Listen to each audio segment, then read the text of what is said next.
네, 오늘의 정치권 이슈 국민의힘 김병민 최고위원, 더불어민주당 한민수 대변인과 이야기 나눠보겠습니다. 두 분 어서 오십시오. 네, 안녕하세요. 먼저 총선 지금 이제 한 5개월 정도 앞두고 있는데 가장 또 주말 동안 주목받았던 인물 한동훈 법무부 장관. 지난 17일 대구 방문 당시의 모습과 함께 오늘 아침 인유한 혁신위원장의 평가까지 먼저 들어보겠습니다. 여권에서는 장관님의 총선 요구가 조금 강한데 어떻게 생각하시나요? 뭐 의견은 많을 수 있습니다. 출마설 쪽으로 계속 뭐 이야기가 나오고 있습니다. 국민의힘이 요새 너무 열심히 못해요. 대구에 오신 거를 또 염두에 두고 말씀하시는 분도 많이 계신데요. 바로 재정이 되고 데려가. 제가 대구에 두 번째 왔는데요. 저는 평소에 대구 시민들을 대단히 깊이 존경해 왔습니다. 네, 감사합니다.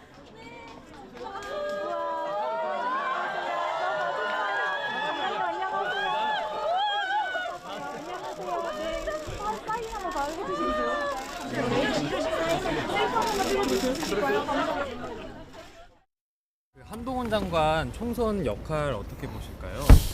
아직 정식으로 뭐 말씀 안 하신 것 같은데 뭐 환영합니다. 일단 그런 분들이 와서 도와야죠.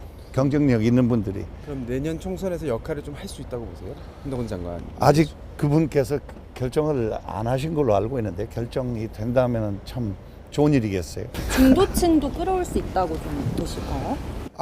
한 장관님 굉장히 신선하고 좋잖아요. 너무 좋은 분이에요. 나는 이민 정책 위원입니다, 제가. 그래서 그게하고 만날 기회는 거기 이민 정책 토론할 때 많이 만났는데 아주 합리적인 분이에요. 굉장히 저보다 젊지만 제가 존경하는 분입니다. 네, 한동훈 장관의 대구 방문. 인유한 위원장은 그분이 아직 결정을 안 했다 이렇게 이야기를 했지만 일각에서는 이미 총선에 발을 들인 것이나 마찬가지다 이런 이야기까지 나오고 있거든요. 어떻게 보셨습니까? 그렇죠. 저도 뭐 정치부 기자면서 취재를 많이 해봤는데 예. 법무장관이 대구에 갔는데 뭐 물어볼 거 아닙니까? 대구에 온 의미가 뭡니까? 하면은 무슨 뭐 법무 행정을 얘기한다든지 그러지 평소 제가 대구 시민들을 깊이 존경했습니다. 이런 얘기를 누가 합니까? 정치인의 원어죠. 정치인의 워딩이기 때문에 저는 이미 이제 정치를 하겠다는 생각은 많이 굳힌 거 아닌가 이렇게 보고 있습니다. 그리고 지금 한동훈 장관이 평생 검사만 하셨는데 지금 저렇게 막 꽃다발 갖다 주고 셀카 찍자는 모습 보면은 본인도 좀 놀랄 것 같아요. 근데 제가 볼 때는 한동훈 장관의 정치를 하신다고 결정을 한다고 한다면 인생에서 지금이 가장 피크다. 예. 근데 지금 이제 정치를 하겠다고 딱 마음먹고 입문하는 순간부터는 뭐 꼭 하향세를 그린다기보다는 어려운 게 많이 있을 거다. 왜냐하면 첫째 그렇지 않습니까? 법무장관은 뭐 전국에 지금 뭐 검찰총장 역할을 다 하시니까 여러 논란을 사채하고더라도 전국에 한 2,100명, 300명 검사들 본인 한마디면은 정말 죽는 신용까지 다 하고 있죠. 근데 그런 조직과 우리 김치고 계십니다만 정치는 오케스트라라고 하지 않습니까? 비유를 할 때 정말로 많은 걸 다 조율을 하고 다 같이 할 수 있는 통합과 또 어떨 때는 고독한 결단도 내려야 되고 그런 상황에서 한동훈 장관이 정치라는 새로운 영역에 올 때 정말 잘할 수 있을까? 이런 거는 뭐 많은 사람들이 의문부를 갖고 있을 수 있지요. 예. 그런 점이 있고 제가 또 개인적으로 제가 이 정치권에서 배운 것 중에 하나는 이미 한동훈 장관은 이 윤석열 정권의 2인자가 돼버렸어요. 근데 역대 우리 과거 역사를 보면은 공화국제에서도 보면은 2인자가 그렇게 좋았던 경우는 많지 않습니다. 왜냐하면 우리 국민들이 묘한 그 심성이 있어요. 왜냐하면 대통령을 직접 공격하려고 하다가도 옆에 누가 2인자 있다, A가 있다 그러면 다 저 A 때문에 우리 대통령이 못하는 거야. 이러면서 공격을 하기 시작하거든요. 그래서 이런 모든 것들을 이제는 본인이 이제 해결해야 될 시점이 거의 다가오고 있다. 예. 그런 점에서 저는 관심 있게 한번 보겠습니다. 예. 지금 지지자들과 사진들 찍고 하느라고 원래 예정에 있던 기차 노치가 한 3시간 뒤에 좀 탔다는 거 아닙니까? 그 정도로 지금 대구 민심은 어쨌든 지금까지는 뭐 피크라고 말씀하셨지만 굉장히 좋은 것 같습니다. 네, 국민적 여론이 뒷받침돼야지 정치도 하고 또 그다음 행보를 노릴 수 있는 것 아니겠습니까? 한동훈 장관이 이제 법무행정의 일환으로 대구를 찾았습니다마는 저 자리에 일반적인 시민분들이 보면서 한동훈 장관이랑 같이 얘기도 좀 하고 싶고 사진을 찍고자 하는 사람들이 많았던 것 같습니다. 통상적으로 본인이 열차 시간까지만 찍고 이제 서울에 올라올 수도 있었는데 예. 많은 사람들이 몰리다 보니까 본인이 할 수 있는 지역 시민들과의 그런 좀 교감할 수 있는 시간을 갖기를 원했던 게 아닌가라는 생각도 듭니다. 그러니까 보다 적극적으로 사람들과 소통하기 위한 한동훈 장관의 의지가 보였기 때문에 과거와 좀 다르게 총선에 대한 의지가 조금씩 보이는 것 아니냐 이렇게 해석하는 게 무리가 아닐 수도 있다 생각을 합니다.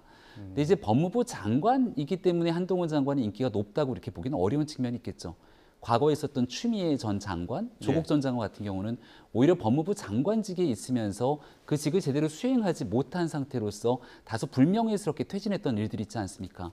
한동훈 장관은 야당 입장에서는 굉장히 좀 얄미운 캐릭터처럼 보일 수 있겠습니다만은 여전히 보수 진영에선 유력한 대권 주자로 떠오르게 되는 조사들이 나오게 되고 현장에 가면 많은 사람들이 남녀노소를 가리지 않고 좋아하는 모습을 보이니 국민적 요구와 부름이 있을 경우는 자연스럽게 거기에 대한 본인의 처신 또 본인의 행동에 대한 고민들이 뒤따를 수밖에 없겠죠. 하지만 아직 한동훈 장관이 명확하게 총선에 출마하겠다 말겠다 본인 입으로 선언하지 않은 만큼 조금 더 상황들을 면밀하게 지켜볼 필요가 있다고 생각합니다. 예. 근데 또 그 일각에서는 이준석 전 대표가 그 대구 신당을 띄우다 보니까 그 신당 바람을 조금 상쇄하기 위해서 한동훈 장관이 대구 방문한 것 아니냐 이런 의견들도 나오는데 여기는 어떻게 생각하십니까? 대구 방문은 애당초부터 지역 방문에 대한 일정들이 있었던 예. 거고요. 또 누군가의 정치적 행보 때문에 이거를 맞불 작전을 놓기 위해서 저 많은 시민들이 함께 움직일 일은 없는 것 아닙니까? 결과론적인 측면에서 보면 이준석 전 대표가 좀 불편할 수는 있겠다 생각이 듭니다. 예. 왜냐하면 본인이 움직이면 예전에 대통령 선거 때도 사진 찍고 싶은 사람 언제든지 오세요라고 할 정도로 본인이 지역 내에서 인기가 있다고 판단했을 텐데 사실 한동훈 장관이 움직였을 때 나타나는 지역 내 호응도가 이 전 대표보다 적어도 대구 지역에서 훨씬 더 높은 주목도와 호응도를 가져간 것 아니냐 이런 평가가 가능할 수 있거든요. 예. 그러니까 결국은 나 아니면 안 돼라고 하는 방식의 정치적 메시지를 소구하는 순간 또 다른 변수가 얼마든지 나타날 수 있다라고 하는 지점을 볼 수 있었던 대목이 아닌가 싶습니다. 예, 지금 현직 장관들 중에 출마 예상되는 분들도 꽤 있고 다음 달 개각에는 한동훈 장관도 그럼 지금까지 행보라면 포함될 거라고 보십니까? 그러니까 그런 가능성이 높지 않겠습니까? 예. 대구도 물론 잡혀는 일정이라고 합니다만은 저는 뭐 본인은 법무부랑 본인은 부인합니다만 최근에 그 부인의 그 대규모 사진 이런 걸 보면은 누군가 벌써 좀 이른바 정치권에서 기획력이 있는 분들이 붙어 있는 거 아닌가 이런 생각이 좀 듭니다. 그래서 예. 대구 가서 되는 메시지도 그렇고 뭐 이렇게 하나씩 만들어내잖아요. 예. 셀카 찍는 사람 많아서 내가 기차도 연기하고 이렇게 같이 했다. 뭐 그런 얘기 안 해도 되거든요.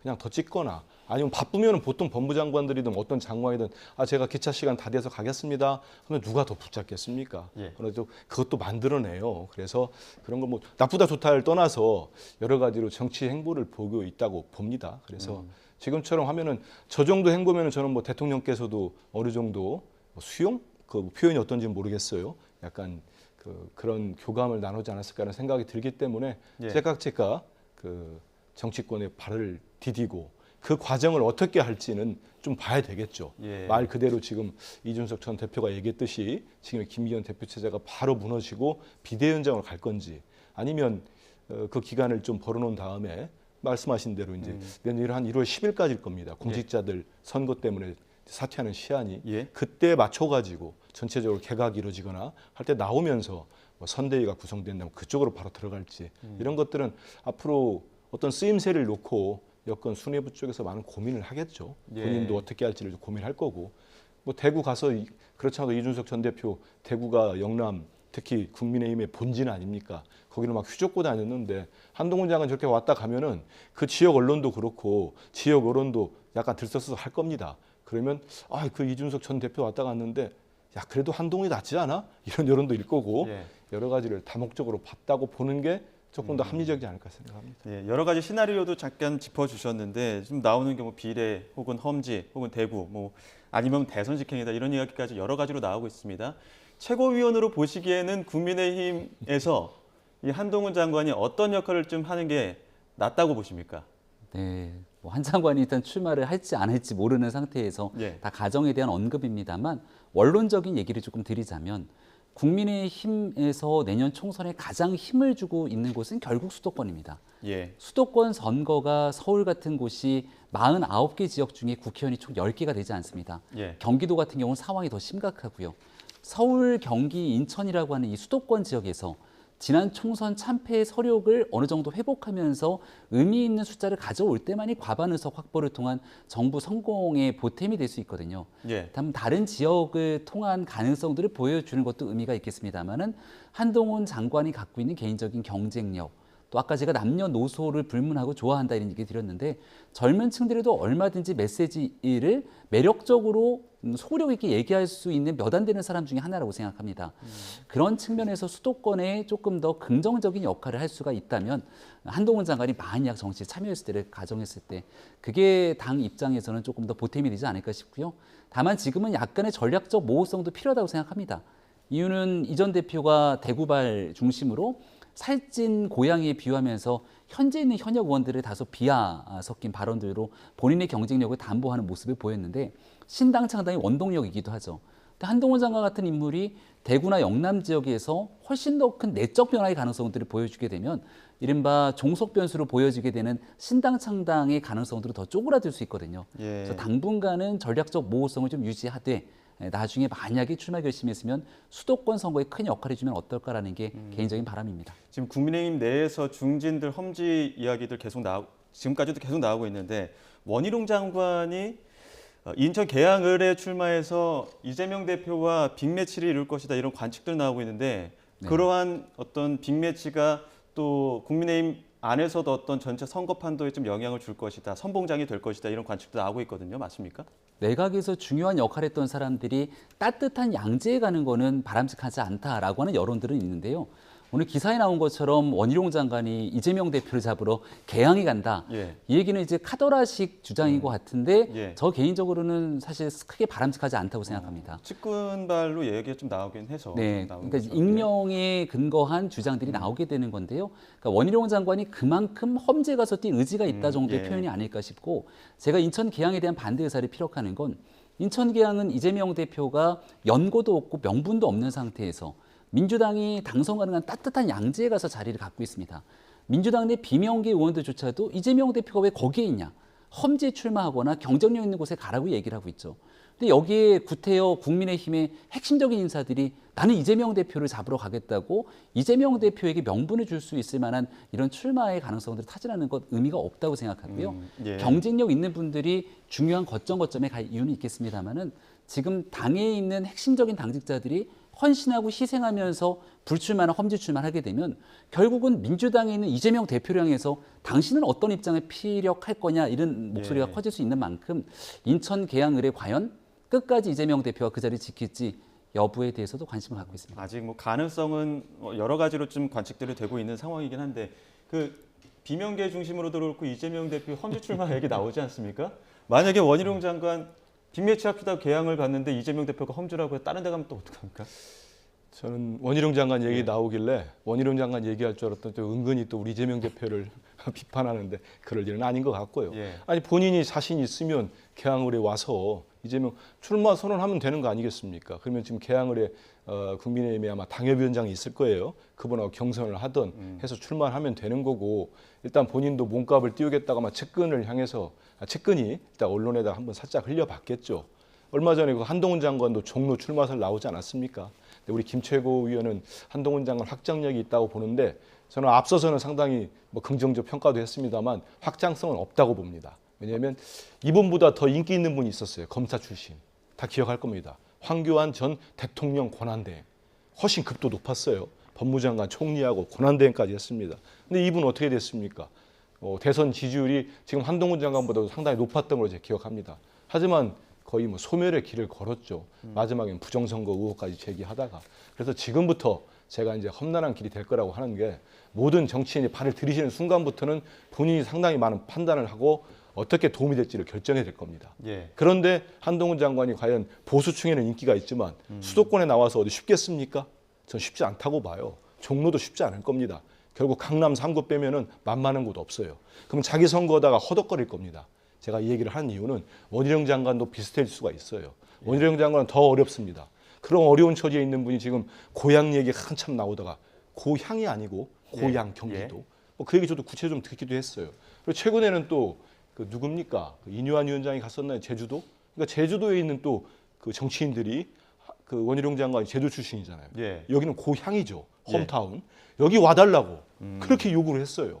그렇기 때문에 좋게 보면은 원희룡 장관이 이것저것 좀 쇼핑하듯이 보는 거고 그러다가 이제 측근 통해 가지고 이제 가장 야권성 가장 센 이재명 대표를 향해서 툭 던져봤는데 정치가 막 툭 던져보고 아닌 것 같으면 또 빼고 뭐 요즘 정권 윤석열 정권 특기 아닙니까? 툭 예. 던지고 아니면 회수하고 이런 거 하지 마시고 진득하게 정말 어디 가서 심판을 받을지 국민으로부터 지지를 받을지 이렇게 판단하는 게 중요하지 않겠나 이런 생각 해봅니다. 다음 달쯤 개각하면 이제 장관들의 어느 지역으로 또 좀 출마를 할 것이냐 이런 부분도 어느 정도 좀 윤곽이 잡힐 텐데 이 지금 4.5 혁신안 국민의힘에서 내놓은 거 보면 그 전략공천 원천 배제라고 얘기하면서 용산 출신들도 예외가 없다 이렇게 얘기를 했거든요. 이것도 혹시나 변수가 될까요? 저는 뭐 큰 변수가 되지는 않을 거라고 봅니다. 예? 왜냐하면 전략공천을 원천 배제하겠다는 건 경쟁력이 없는 사람들이 이른바 전략공천이라고 하는 미명 아래 당선 가능한 곳에 우후죽순으로 꽂아 넣는 공천 파열음이 났던 게 선거를 망치니까 그런 부분들을 지향하자는 메시지들이거든요.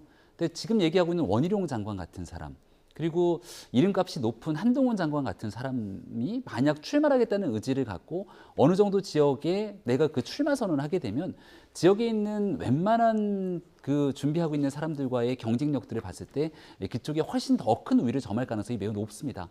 그래서 일방적인 경쟁력이 높게 담보되는 경우는 단수 공천 등이 이루어질 수 있는 가능성도 열려 있고 경선을 통해서도 그 지역에서 후보가 될 가능성이 매우 높죠. 그래서 지금 혁신위가 추구하게 되는 전략 공천 원천 배제라는 건 이른바 과거에 있었던 계파 갈등에 기인한 뭔가 힘 있는 사람이 내 사람 꽂아넣는 공천 작업들을 원천 배제하면서 공정한 선거의 틀을 마련하겠다는 것이기 때문에 지금 나오고 있는 메시지와는 그렇게 크게 어긋남이 없다고 생각합니다. 네, 이준석 전 대표의 신당 가능성도 한번 짚어보겠습니다. 지금 지난주에는 신당 쉽지 않을 것이다 이런 관측들 많았었는데 또 주말 사이에 또 이준석 대표 온라인 지지자 모임도 또 모집도 했었고 이런 부분에 대해서 이 전 대표가 뭐 간을 보는 것 아니냐 이런 이야기들도 나오기도 했었고요. 오늘 아침에 이준석 전 대표 이렇게 반응을 했습니다. 한번 들어보시죠. 제가 무슨 뭐 간보고 뜸들이는 게 아니라요. 정리하면 창당은 기정사실이고 다만 택일만 남았다 이렇게 보면 되는 거죠? 아니죠. 제가 그렇게 하지만은 앞에 큰 변화가 있을 경우에 대통령께서 그러니까 뜸들인다는 얘기가 그러니까 나오는 거잖아요 지금. 아니 근데 이렇게 제가 한 말씀드릴게요. 제가 창당을 했어요. 근데 갑자기 대통령이 그 개과천선 하셔가지고 예. 갑자기 막 홍범도 장군 중산 제자리 갖다 놔라 이리 버리면 저는 뭐가 되는 겁니까? 예. 지금까지 얘기를 들어보면 창당 가능성이 거의 확실하게 보이는 것 같은데 왜 이렇게 계속 여지를 남겨두는 겁니까? 결국 신당 창당이라는 건 대통령, 이 정부와 국민의힘의 변화에 대한 종속 변수라고 이준석 전 대표 스스로 규정짓고 있는 거죠.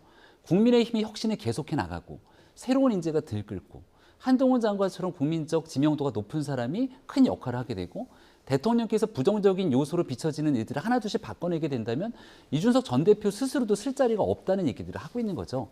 그래서 앞으로 국민의힘과 정부는 총선을 앞두고 더 혁신적으로 변화해 나갈 준비가 돼 있다고 저는 판단합니다. 지도부의 일원으로.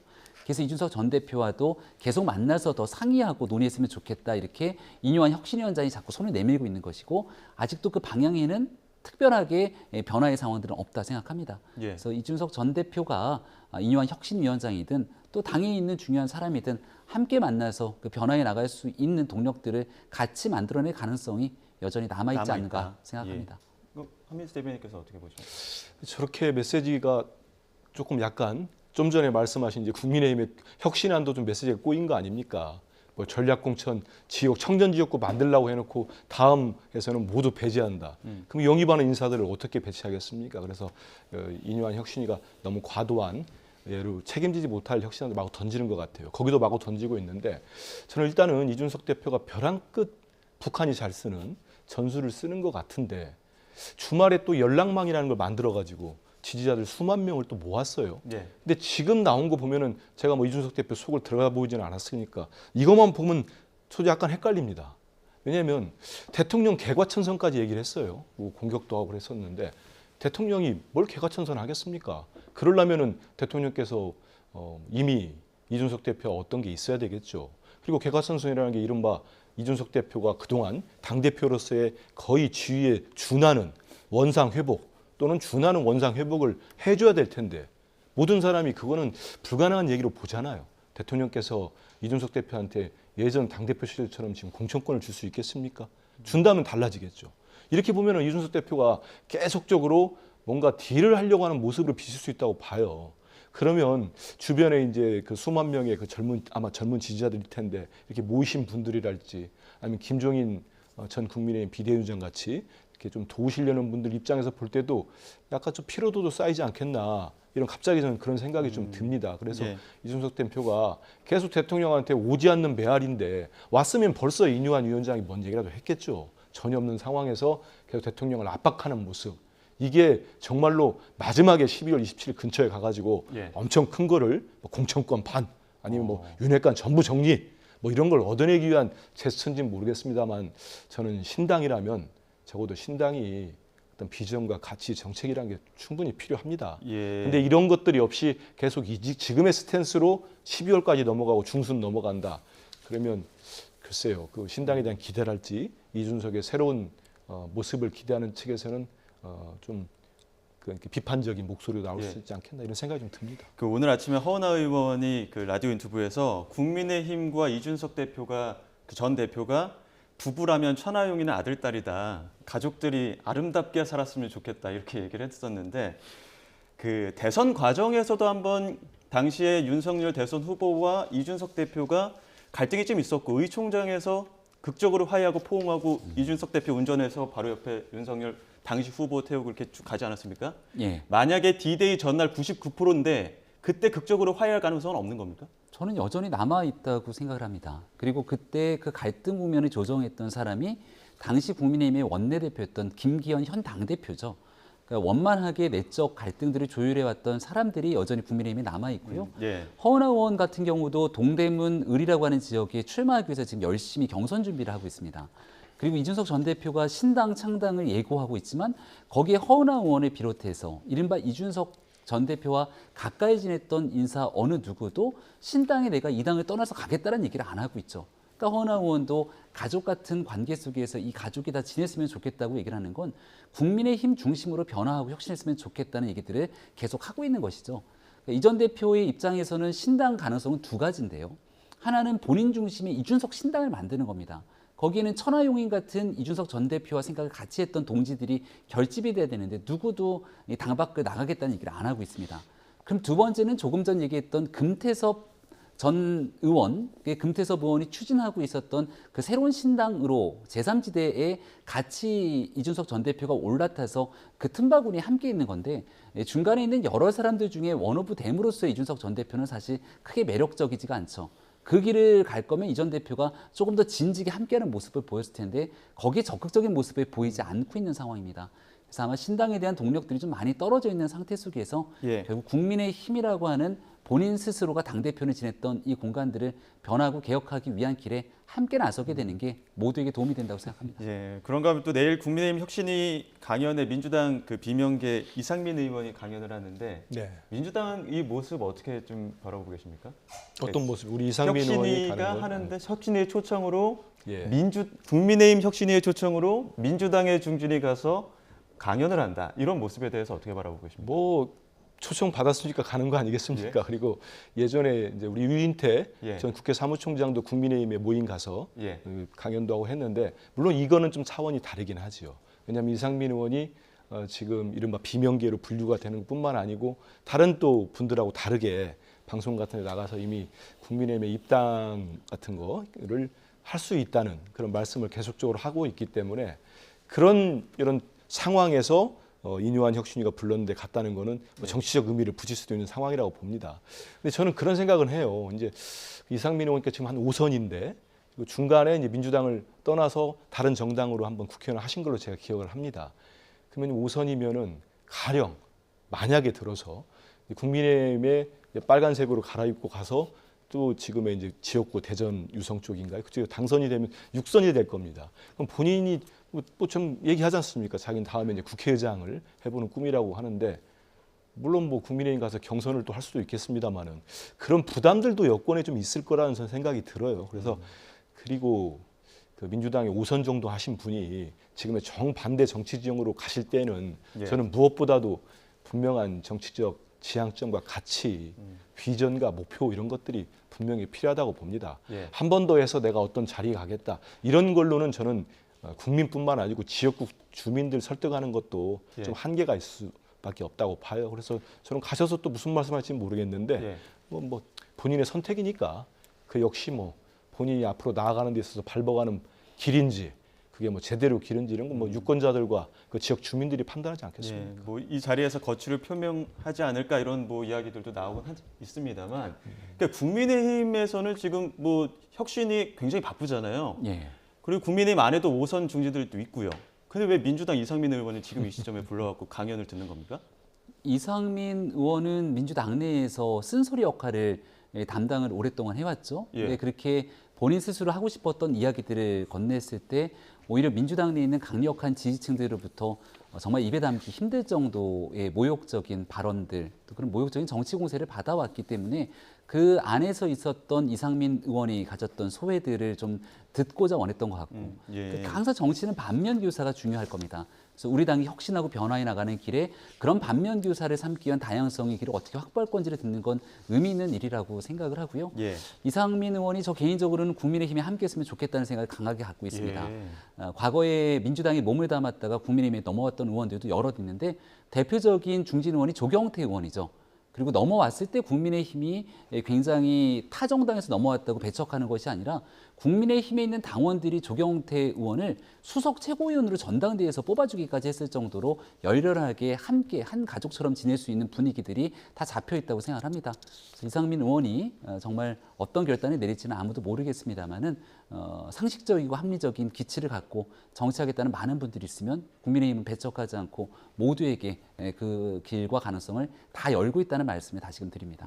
민주당 내부 상황도 한 가지 짚겠습니다. 그 이낙연 전 대표, 그 이재명 대표를 향해서 지금 당 대표의 사법 문제가 민주당을 옥죄고 또 그 여파로 당 내부의 도덕적 감수성이 퇴화했다 이렇게 또 비판을 했거든요. 그러다 보니까 지금 민주당 내 비명계 의원들을 중심으로 지금 이낙연 전 대표와 함께 또 움직일 수 있는 그런 그림들이 나오는 것 아니냐 이런 관측도 나오는데 여기는 어떻게 생각하세요? 저는 뭐 그러지 않으실 거라고 봅니다. 왜냐하면 그 인터뷰 내용은 제가 뭐 전부는 다 보진 못했습니다만 보도된 내용은 좀 봤습니다. 하지만 그 전에 이제 이낙연 대표가 귀국하실 때 취임 일성으로 하셨던 얘기가 지금의 윤석열 정부의 폭주라고 할까요? 복정이라고 할까요? 이걸 강도 높게 지적을 했습니다. 특히 본인이 쓴 책으로는 또 미국 가가지고 외교안보 쪽에 또 천착을 하지 않으셨습니까? 예. 지금의 외교 참사랄지 윤석열 정부의 외교의 문제점을 많이 지적을 하셨어요.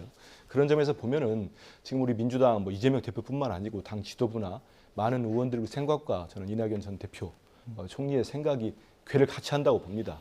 그러면 내년 4월 총선이 뭐 인터뷰에서 말씀하셨듯이만 얼마나 중요한 거는 다 알고 있습니다. 예. 정말 우리 민주당 입장에서는 지금 만약에 국회 권력까지, 국회 의석까지 윤석열 정부로 넘어간다면 법과 제도가 퇴행뿐만 아니고 이건 굳어지는 겁니다. 그럴 때 우리 국민들이 받을 고통, 우리 역사의 퇴보, 민주주의의 위기 이런 부분들에 대한 인식이 있기 때문에 저는 이낙연 전 대표가 무슨 비명계를 조직을 해서 어떤 본인이 이끌어가는 그런 역할을 하신다고 보지는 않고요. 예. 지금 말씀하신 인터뷰 내용은 본인 생각하신 거 지적했다고 보기 때문에 우리 당의 어른으로서 그런 말씀들이 있으면 우리 구성원들이 새겨 듣는 게 맞다고 생각합니다. 네, 마지막으로 짧게 지금 1분 정도 시간이 남아 있는데 네. 지금 뒤로 그 민주당 현수막, 그 총선 캠페인 현수막이라고 나왔는데 이거 어떻게 나온 겁니까? 지금 청년 비하 논란이 좀 있었어요. 그럼 논란을 저도 예. 당의 일원으로서 대변으로서 비하 논란 이런 논란이 생겼다는 것 자체에 대해서 정말 죄송스럽게 생각합니다.